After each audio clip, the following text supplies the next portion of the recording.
No Kings প্রতিবাদ, যা আন্তর্জাতিকভাবে নো ডিক্টেটর বা নো টাইরেন্টস প্রতিবাদ নামেও পরিচিত, মূলত মার্কিন যুক্তরাষ্ট্রে ডোনাল্ড ট্রাম্পের কর্তৃত্ববাদী নীতি এবং তার প্রশাসনের দুর্নীতির বিরুদ্ধে বিক্ষোভের একটি সিরিজ।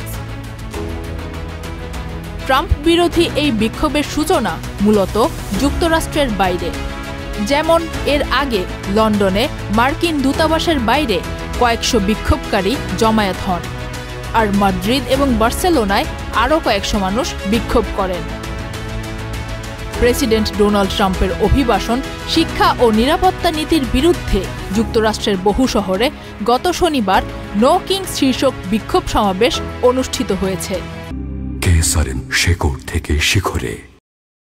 আয়োজকেরা বলেন, সারা দেশে 2600-র বেশি জায়গায় এমন বিক্ষোভ হয়েছে বলে তারা মনে করছেন। তাদের দাবি, যুক্তরাষ্ট্র কর্তৃত্ববাদের দিকে এগোচ্ছে এবং এখানে কোনো রাজা থাকা উচিত নয়। একটি কর্তৃত্ববাদী শাসনের জন্য দেশপ্রেমী মানুষের গণশক্তির চেয়ে বড় হুমকি আর কিছু হয় না। ট্রাম্প পুনরায় হোয়াইট হাউসে ফেরার পর এটি তার বিরুদ্ধে তৃতীয় বৃহৎ গণবিক্ষোভ।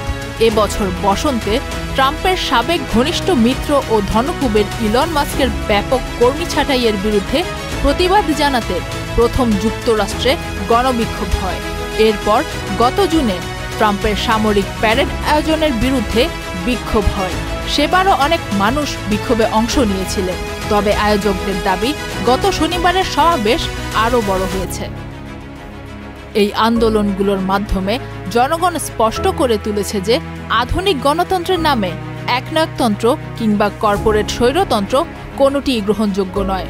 নো কিংস প্রতিবাদের পেছনে রয়েছে যুক্তরাষ্ট্রের জন্মলগ্নের আদর্শিক চেতনা, রাজতন্ত্রের বিরোধিতা এবং জনগণের শাসনের প্রতি আনুগত্য। মার্কিন বিপ্লবের সময়ও নো কিংস স্লোগানটি ছিল ব্রিটিশ রাজতন্ত্রের বিরুদ্ধে স্বাধীনতাকামীদের মুখে মুখে। Faria Ahmed Khan, channel I.